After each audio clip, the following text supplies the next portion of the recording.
말씀 요한일서 3장 1절부터 3절입니다. 요한일서 1장 1절부터 3절입니다.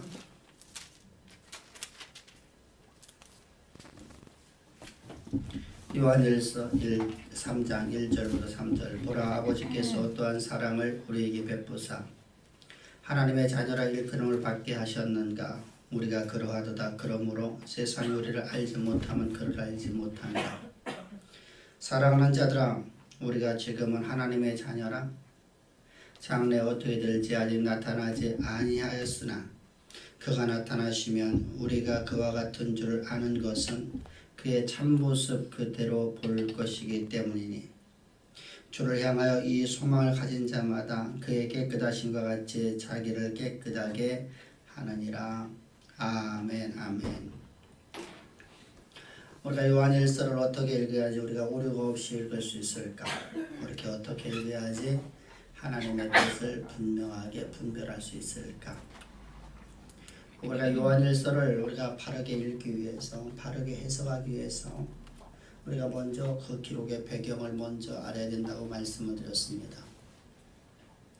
우리가 요한일서는 어느 때에 기록되었냐면 요한 사도를 통해서 90년에서 AD 95년 사이에 기록된 것입니다.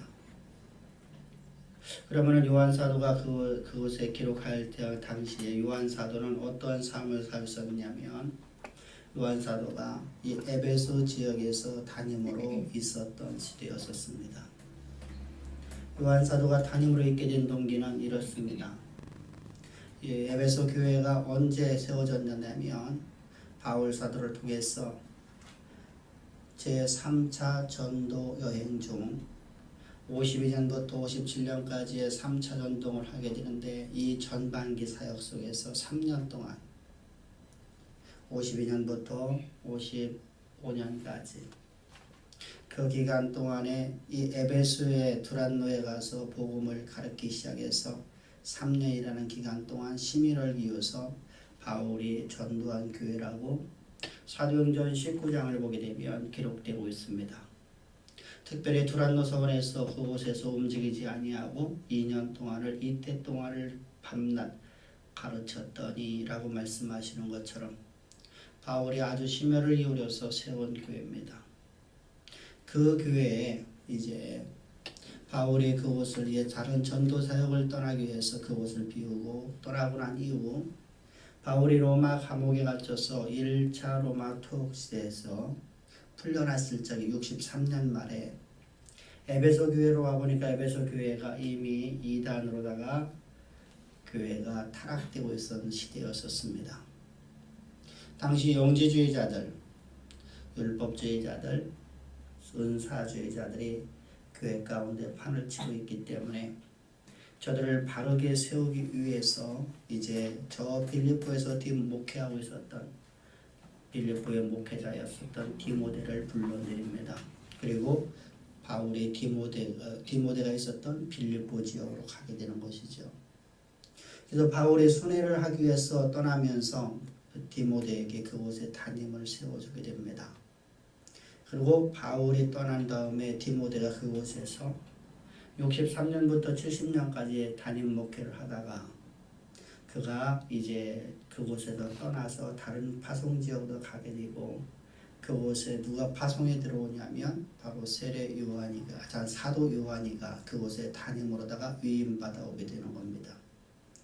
이제 사도 요한은 에베소 지역의 담임 목사로서 이제 95년까지 그가 담임 목회를 하고 있는 상황 속에서 지금 편지를 쓰고 있습니다. 그래서 오늘 편지만 바라보면 도대체 어떤 의미일까? 도대체 어떤 의미로다가 이 편지를 쓰고 있는 것인가? 이 서신서를 쓰고 있는 것인가? 아니, 사도 요한이 쓰고 있는 요한일서를 바라보면 사도 요한의 신학 속에서 우리가 바라본다고 하면 도저히 이해할 수 없는 부분이 많이 있습니다. 그런데 이 교회는 어떠한 신학 바탕 속에서 세워졌습니까?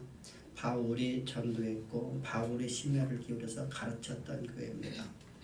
그래서 바울 신학 속에서 우리가 해석을 하게 되면 우리가 본문을 이해하기가 쉽다는 말입니다. 또한 우리는 그렇게 해석을 해야 됩니다. 어느 누구를 통해서 그곳이 세워졌고 그것이 어떤 신학의 바탕을 갖고 있느냐? 어떤 신학의 바탕을 갖고 있느냐? 그래서 사도 요한은 두리뭉실하게 성경에서 던져냅니다. 저 에베소 교인들에게서 두리뭉실하게 이야기를 하는데 두리뭉실하게 이야기를 듣고 있는 저 1차 독자들은 바울 신학을 알고 있기 때문에 바울 신학을 알고 있는 자들에게 두리뭉실하게 전하는 것 때문에 저들의 입장에서는 그 말씀의 의미를 다 파악하고 있다는 사실이죠. 그러나 2차 독자들은 우리에게 있어서는 바울 신학을 알지 못하고 바울 신학의 바탕 속에서 본문을 읽지 않는다고 하면 어떤 의미인지를 이해하지를 못한다는 사실입니다. 그래서 언제나 우리는 바울 신학 속에서 우리가 해석을 해야 된다는 사실입니다. 뿐만 아니라 당시에 영지주의, 율법주의 그리고 은사주의 등 거짓 신앙체계로 발명해서 교회가 위기 상황에 처해 있었던 시대 속에서 구원의 진리를 가르쳐야 되는데 구원의 진리를 우리가 가장 잘 표현하고 있는 분이 바로 바울이었습니다. 그래서 바울의 그 전했던 복음을 너희가 전에 받았던 그 복음을 바르게 해석하라는 것입니다. 바르게 늘 알으라는 겁니다. 그래서 요한일서를 기록하게 되는 것입니다. 그러므로 우리가 바울 신학을 바탕해서 요한 신학을 해석하고 우리가 그걸 읽게 된다고 하면 1절에서 성경은 이렇게 말씀하고 있습니다. 보라, 하나님께서 어떠한 사랑을 우리에게 베푸사 하나님의 자녀라 일컬음을 받게 하였는가. 우리가 그러하도다. 그러므로 세상이 우리를 알지 못하면 그를 알지 못함이라. 보라, 하나님께서 어떠한 사랑을 우리에게 베푸사 하나님의 자녀라 일컬음을 받게 하였는가. 여러분들 우리말 번역대로 바라보면 대체 이게 어떤 의미를 갖고 있는지 어떤 감탄사가 아무것도 없습니다. 근데 바울 신학 속에서 우리가 이 본문을 우리가 바르게 해석하고 해보면은 여기서 하나님의 놀라운 사랑을 힘입어서 그의 자녀가 된 성도의 신분을 밝히는데 그 논란과 감탄을 나타내기 위해서 여기서 포타포스라는 단어를 사용하고 있는 것, 이것이 바로 어떠하니라는 단어입니다. 보라, 아버지께서 어떠한 사랑을 이렇게 말했을 적에 이게 논란과 감탄의 이야기입니다. 이 포타포스라는 단어는 성경에서 쓰여진 용례를 보면 논란과 감격을 뜻하는 단어입니다. 상상도 할 수 없이 놀라운 사랑을 받은 것, 그 논란, 그 경이로움, 하나님의 나를 이처럼 사랑하사 어떻게 사랑하셨습니까? 그 논란과 감격이 여러분들 얼마나 큽니까? 왜 그 논란과 감격은 바로 이렇기 때문입니다. 죄와 허물로 죽었던 우리를, 죄와 허물로 죽을 것이라는 것이 아니라 이미 죄와 허물로 죽어 있었던 우리를, 죄와 허물로 죽을 것이라고 말한다고 하면 우리는 아직도 죄와 허물이 말하면서 죽어있는 존재가 아니라 살아있는 존재가 되는 것이죠. 우리들 흔히 우리가 실패보는 신앙에서 실패보는 것 중에 하나가 우리가 기도를 하다 보면 죄와 허물로 죽을 수밖에 없는 우리를 하나님의 놀라운 사랑으로 나를 이렇게 구원하였습니다. 이렇게 고백하는 걸 보게 됩니다. 이건 여러분 고백이 아닙니다. 나는 살아있는 존재라는 것이죠. 나는 옛날에도 살아있었고 옛사람도 살아있었고 지금 나도 살아있는 존재. 그러면 논란과 감탄이 나올 수가 없죠. 죄와 허물로 나는 죽었던 존재입니다. 완전하게 나는 죄와 허물로 죽어서 하나님과 완전히 결별되었고 사망 가운데 거했던 나, 사망의 종되었던 나, 죄의 종되었던 나를 하나님이 이처럼 나를 사랑하사 그 놀람과 경외로, 그 놀람, 그 감격, 하나님이 나를 이처럼 사랑하사 나를 하나님의 자녀 되게 하기 위해서, 하나님의 자녀라는 신분을 주기 위해서, 하나님의 거룩한 백성이라는 신분을 주기 위해서, 주에게 나를 신분의 변화를 만들기 위해서 죄의 종 되었던 나를 의인 종 만들려고, 거룩한 성도 되게 하려고, 하나님의 거룩한 백성 되게 하려고, 하나님의 자녀 되게 하려고 하나님은 당신의 오직 하나밖에 없는 독생자를 죄 있는 육신의 모양으로 이 땅에 보내셔서 우리 인간의 죄를 갖다가 우리에게 돌리지 않고 나의 죄를 나에게 돌리지 아니하고 예수 그리스도 육체 가운데 정하시고 그리스도 십자가에 못 박혀 천마리만큼 처절한 그 십자가, 그 저주의 십자가에서 못 박혀 죽이시는 그 놀라운 사랑을 통해서 나의 대속죄물 되게 하셨고, 예수님의 부활하심으로 해서 나를 새로운 피조물로 나를 거듭나게 하셔서 하나님의 거룩한 백성, 하나님의 자녀, 하나님 나라의 거룩한 백성이요 하나님의 성도되는 신분을 내게 바꿔주시는 놀랍과 그 놀라움의 감격, 그 경이로움의 감격을 지금 표현하는 것에 포타코스라는 단어를 사용하고 있는 것입니다. 그래서 이 단어 하나에 예수 그리스도의 십자가의 구속의 은혜가 다 들어있어요. 하나님이신 그분께서 스스로 비하디셨어. 창조주신 그분께서 스스로 비하디셨어. 어떻게 비하디셨어요? 성육신하셨다는 것이죠. 참 하나님이신 그분 하나님께서 어떻게 여러분들 인간의 육체를 이끌 수 있겠습니까? 근데 주님은 스스로 비하디셔서 스스로 인성을 입으셨어요. 우리의 모든 죄악을 다 짊어지고 가기 위해서 주님은 스스로 되었단 말입니다. 왜 그렇습니까? 인간의 죄는 인간의 값보다 더 큰 값을 가져야 되기 때문이었습니다. 인간보다 더 큰 값이 아닌 인간의 값을 지불한다 할지라도 내가 하나의 범죄할 때마다 나를 위해서 나의 생명값을 또 하나 지불해야 됩니다. 근데 나보다 더 큰 생명값, 우리 각자보다도 더 큰 죄의 생명값, 우리가 짓는 모든 죄의 값보다 우리 죄인들의 모든 죄를 다 더하고 다 곱하고 다시 10의 자성을 하고 다시 자성을 한다 할지라도 그 값보다 더 크고 위대한 하나님 창조자 하나님께서 우리의 값이 되기 위해서 스스로 나가 피하주셨어요. 인성을 입고 오셨단 말입니다. 죄 있는 인간이 육체를 입고 이 땅에 오셨단 말입니다. 여러분 얼마나 놀랍습니까? 영지주의자들이 여러분 가르쳤던 저 내용을 바라보면 어떻습니까? 영지주의자들은 이렇게 가르쳤었습니다. 하나님은 거룩한 하나님이신데 어떻게 인간의 육체를 입고 올 수 있겠느냐?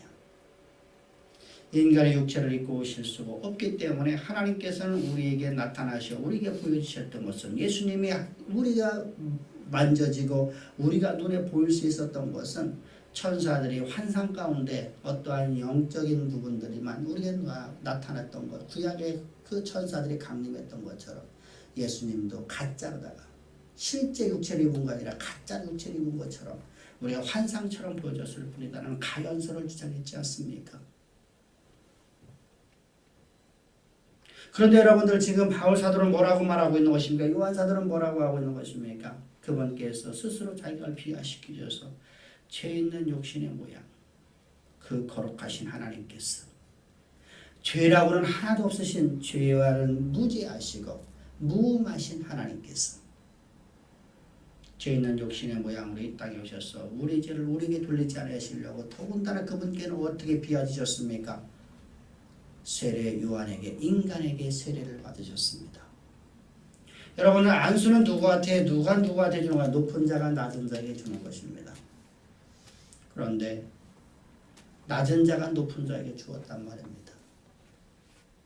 그 머리에 안수를 하는데 여러분들 어떻게 내가 주님의 몸에 안수를 할 수 있으리까? 세례를 줄 수 있으리까? 나는 신들매도 감당하지 못하겠나이다 라고 신을 들고 다니는 종보다도 못한 존재입니다 라고 세례 요한이가 말했을 적에 주님은 말씀하시고 네가 내게 세례를 베푸지 않으면 너와 나는 상관이 없느니라.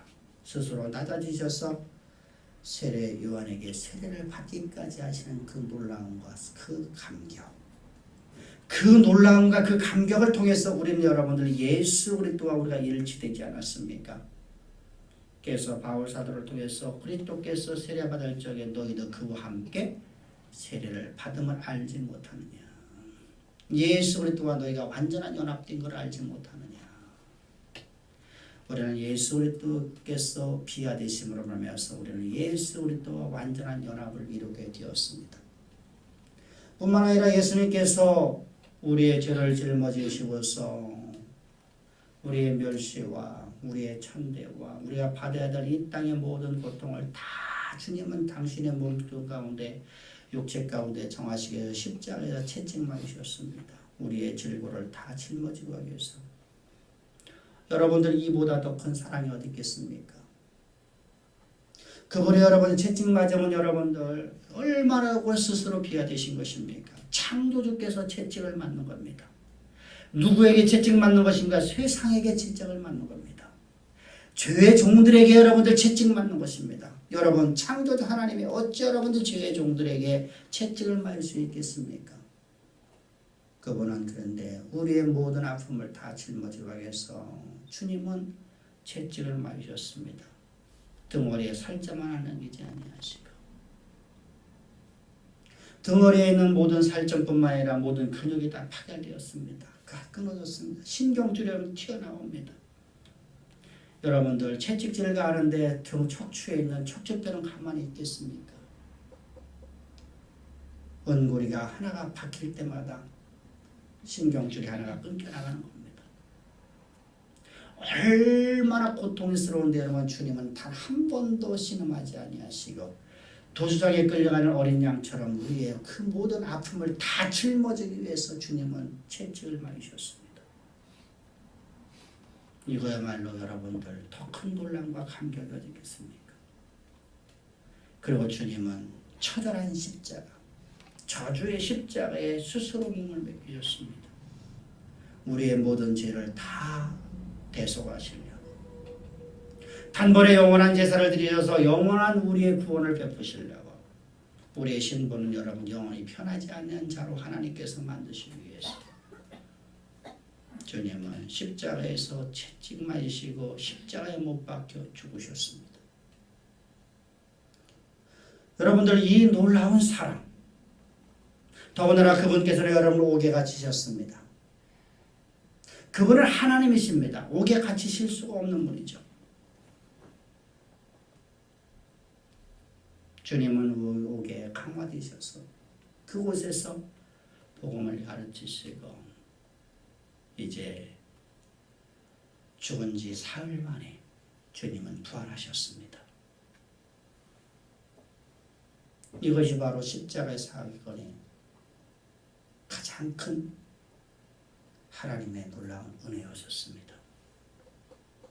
주님이 부활하시고 나서 사망 권세를 다 이기셨습니다. 사망 권세를 이미 다 이겨 놓으시고서 우리에게 이제 새로운 피조물이라 너는 새로운 창조물이라 너는 이제 하나님으로부터 너는 다시 창조된 존재다. 거듭난 존재다. 너의 신분은 어떤 존재라는 겁니다.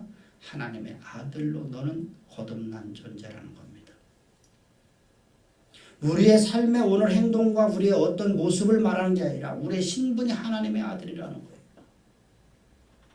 신분의 완전한 변화를 주기 위해서 주님께서는 스스로 나타주셨습니다. 옛사람 아담이었었던 그 아담이 범죄하기 이전의 에덴의 회복처럼 우리를 회복시켜 주셨습니다. 하나님의 창조의 목적을 우리 가운데 이루시려고 우리를 통해서 세상의 역사를 써내려가는 인생을 만드시려고 주님은 스스로 피하디셔서 십자가의 그 고난을 당하셨습니다. 이 놀람과 이 감격, 이 경이로움 이것을 표현하기 위해서 바로 포타포스라는 단어입니다. 사랑하는 성도님들, 우리는 이 놀라운 사랑을 통해서 우리는 하나님의 거룩한 백성 되었습니다. 우리는 이 놀라운 사랑을 통해서 거룩한 백성으로 하나님의 거룩한 신부된 이 놀라운 사랑을 통해서 이 놀람을 통해서 우리는 하나님의 거룩한 아들 되었습니다. 하나님의 자녀가 된 신분을 갖게 되었습니다. 그렇다면 이러한 자들에게 장래의 소망은 뭐냐는 것입니다.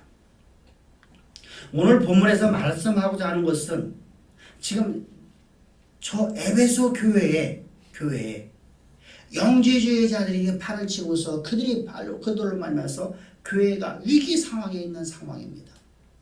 교회가 와야 될 위기에 있는 것입니다. 모든 교회가 이제 거짓 신앙책으로 빠져들고 결국은 하나님을 다 떠나버리게 되는 그런 상황에 와 있는 상태입니다. 이런 상황 속에서 성도의 장래의 소망이 뭐냐?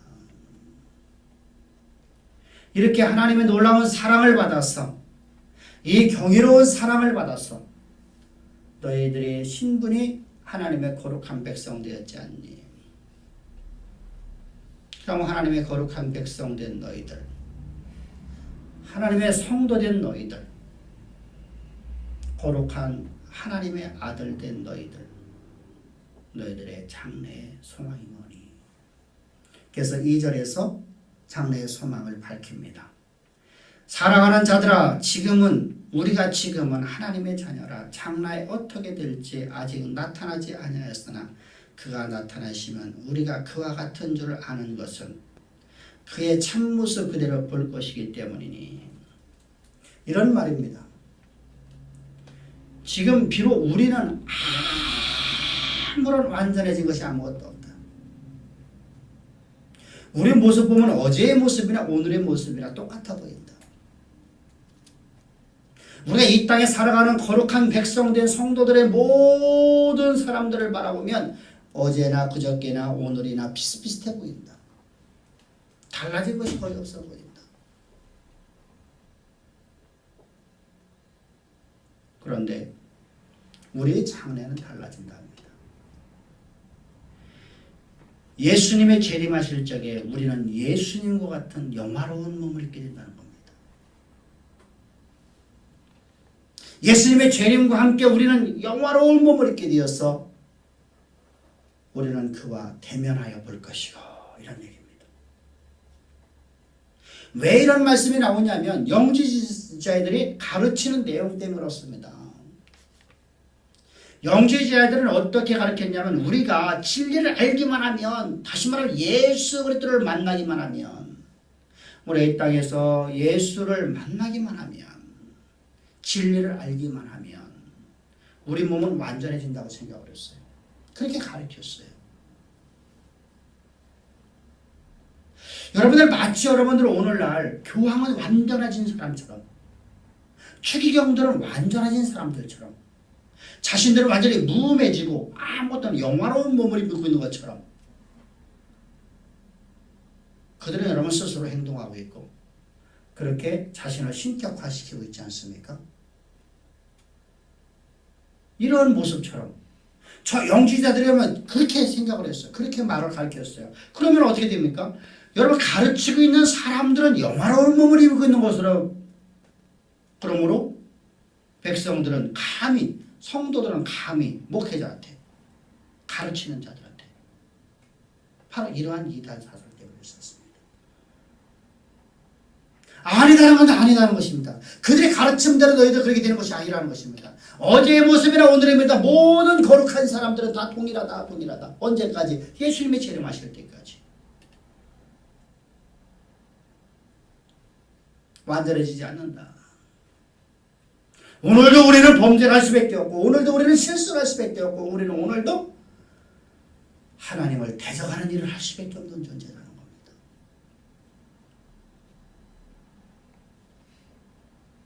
근데 여기 그렇게 되니까 문제가 생겨지죠. 그러면 우리가 마음대로 살아도 되구나. 나는 마음대로 살아도 되는구나. 주님이 재림하실 때까지 마음대로 살아도 되구나. 그런 거짓된 신앙체계에 또 빠져들 위험이 있게 됩니다. 바울 신학을 잘못 이해하면 바로 그렇게 됩니다. 우리는 거룩한 백성 됐으니까 거룩한 백성으로서 내가 오늘도 잘못하는 잘못을 예수님께서 내 모든 잘못을 다 용서해 주시니까, 우리가 어떤 죄를 짓던 간에 주님이 다 용서해 주셨으니까 방종하는 삶을 살아갈 수가 있게 됩니다. 그렇지 않다는 것이죠. 그래서 잘못된 저들의 신앙관을 바로잡기 위해서 3절에서 우리의 소망을 다시 말합니다. 3절입니다. 주를 향하여 이 소망을 가진 자마다 그의 깨끗하심과 같이 자기를 깨끗하게 하느니라.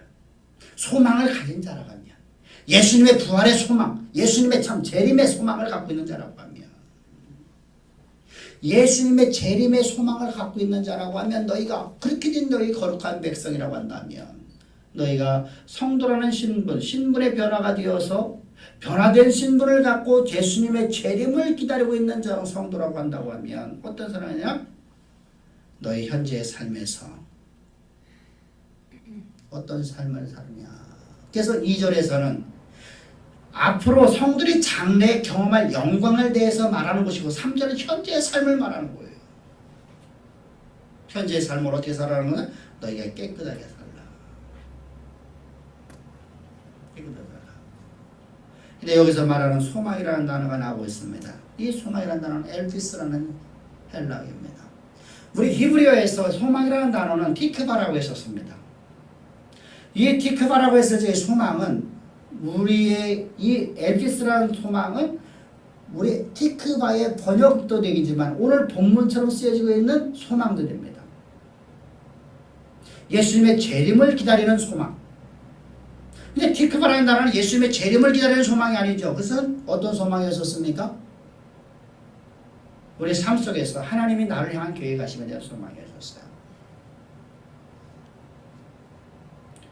그래서 티크바라는 단어는 예수님과 내가 하나님과 나와 완전한 연합되어서 결박되어지는 거예요. 예수님의 보좌에 하나님의 보좌에 내가 결박되어지는 것이죠.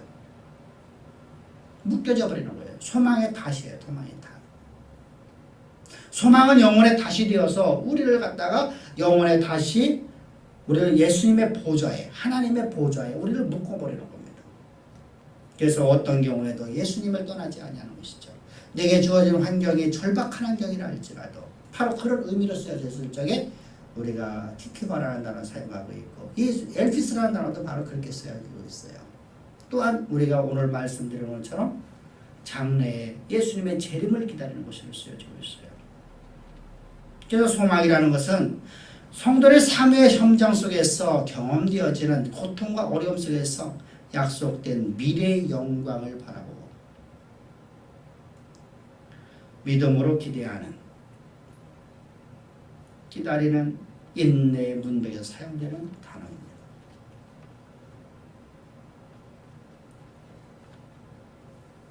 여러분, 이 소망을 가진 자마다 그의 깨끗하신 같이 어떻게 하라는 것인가? 예수님께서 거룩하신 것처럼 너희도 거룩해야 합니다. 어떻게 자기를 무엇을 여러분 여기서 깨끗하다는 것은 하그나조라는 단어인데 하그니조라는 단어는 거룩함과 성결함에서 결례를 행하는 거룩한 행위를 말하는 것입니다.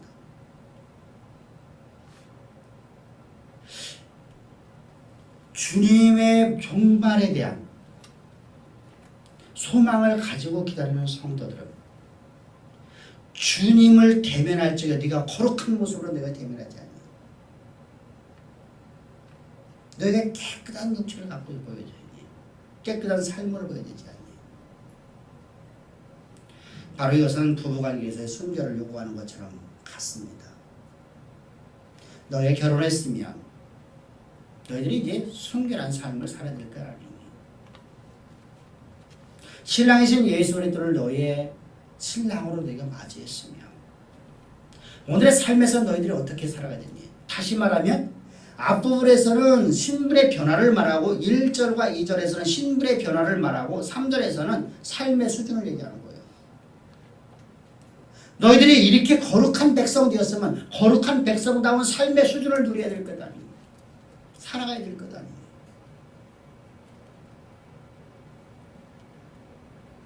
너희들이 어떻게 거룩한 백성 되어서 삶의 수준에서는 엉망인 삶을 살 수 있게 됩니다. 그렇지 않습니까? 대통령이면 대통령다운 삶을 살아가야 되죠. 국회의원이면 국회의원다운 삶을 살아가야 되는 거예요. 신분에 따라서 다 그에 맞는 삶을 살아가는 거예요. 지도자라면 여러분 지도자다운 삶을 살아가야죠. 많은 사람이 본인이 되는 삶을 살아가야 되죠. 근데 세상과 우리는 완전히 구별되어 있는 삶이에요. 하나님의 아들이라는 하나님 나라의 황태자라는 신분을 우리가 졌어요. 예수 그리스도의 그 십자가의 구속의 은총을 통해서 네가 오늘 범죄하는 하나의 범죄를 위해서는 그 죄를 사할 수 있는 유일한 길은 뭐라는 것입니까? 하나님의 놀라움의 그 감격의 십자가 외에는 아무것도 없다는 것이죠. 내가 오늘 실수하는 하나가 하나님의 생명값을 요구하지 않습니까? 내가 오늘 범법하는 하나가 하나님의 생명값을 요구하지 않습니까? 다른 방법으로 구원받을 수가 없잖아요. 우리 회개 기도로다가요, 그건 이단사설이에요. 그건 자기 위안이에요. 여러분은 우리의 죄를, 우리의 실수나 우리의 자범죄라는 자범죄들, 자체들을 우리가 범하는 모든 죄의 사함은 오직 예수 그리스도의 십자가에 흘리신 보혈의 예수님의 희생 없이는 우리는 죄사함을 받을 수가 없어요. 다른 방법으로는 받을 방법이 없단 말이죠. 그렇다고 하면 내가 그 하나의 범죄하는 것이 얼마만큼 여러분 하나님 앞에 죄스러운 것입니까? 내가 오늘 깨끗한 삶을 살지 못하는 것이 여러분은 얼마만큼 여러분들 주님의 희생을 요구하는 것입니까?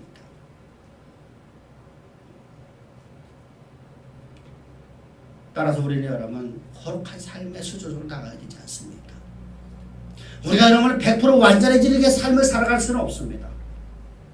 그러나 오늘도 나는 몸부림쳐야 되지 않습니까? 내가 여러분들 오늘도 나는 하나님의 말씀의 법을 지키려고 나는 몸부림치는 내 모습이 있어야 되지 않습니까? 그럼에도 불구하고 우리의 잘못하는 우리의 실수들이 있습니다.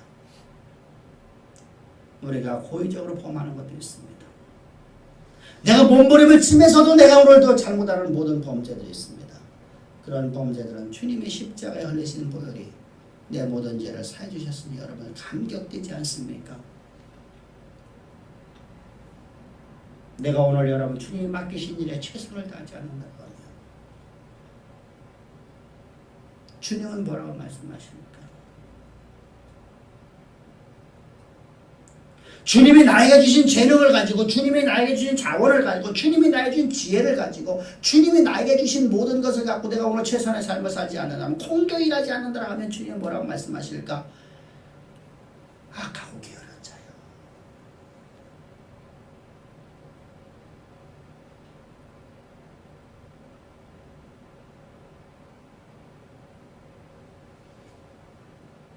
우리는 깨끗한 삶을 살아가야 됩니다. 오늘 주님이 나에게 말씀하시는 내용을 잘 들어보십시다. 그러므로 오늘부터는 여러분들 우리의 삶의 모습이 바뀌어져야 됩니다. 어제 가장 우리가 어떤 삶을 살았던지, 지금까지 내가 어떤 삶을 살았던지 주님은 그거 갖고 뭐라고 하는 게 아닙니다. 그건 다 용서하셨습니다. 오늘 이 순간부터 우리 삶의 모습이 변화해야 됩니다. 그렇다고 여러분들 내가 죽을 때 가서 바뀌어버리면 어떨까? 여러분 절대로 안 바뀝니다. 그때는 주님이 이렇게 말씀하십니다. 악하고 게으른 자여, 나는 너를 도무지 알지 못하노라.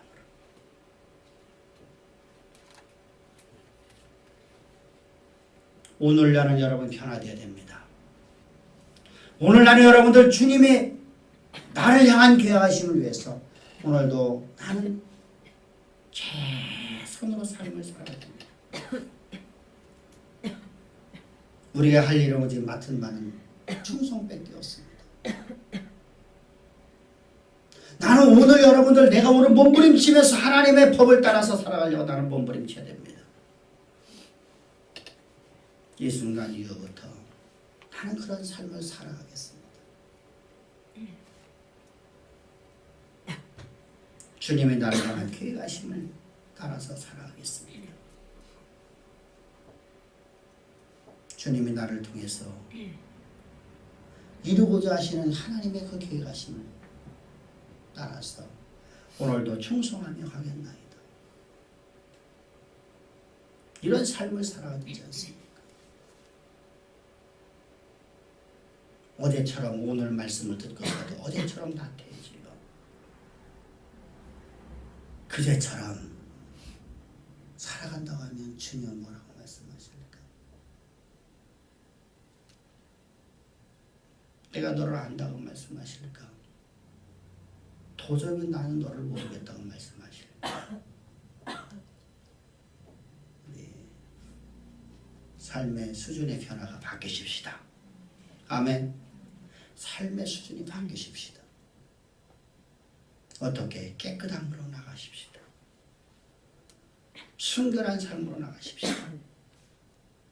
하나님이 나를 계획하신 그 계획하심을 향해서 우리 나가십시다. 아브라함이 끝까지 나는 내 몸이 죽었고 내 안에 사람의 몸도 죽었습니다 라고 하고 다녔다라고 하면 그에게는 언약의 씨가 나오지 않았겠죠.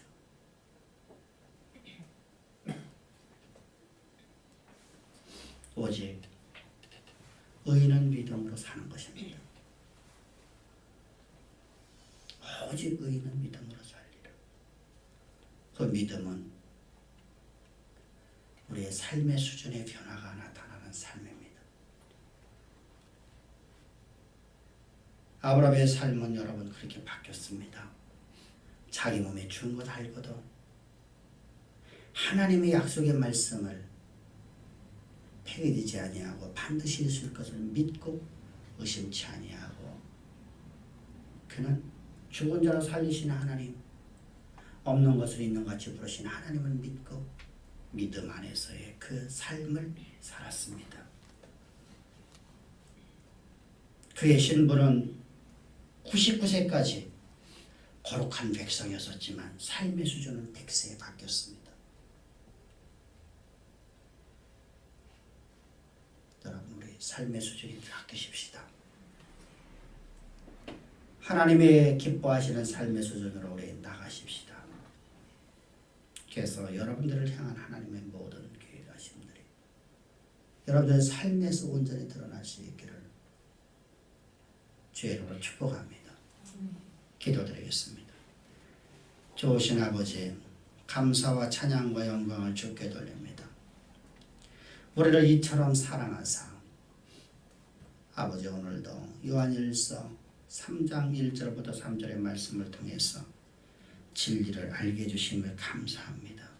찬양합니다. 경배합니다.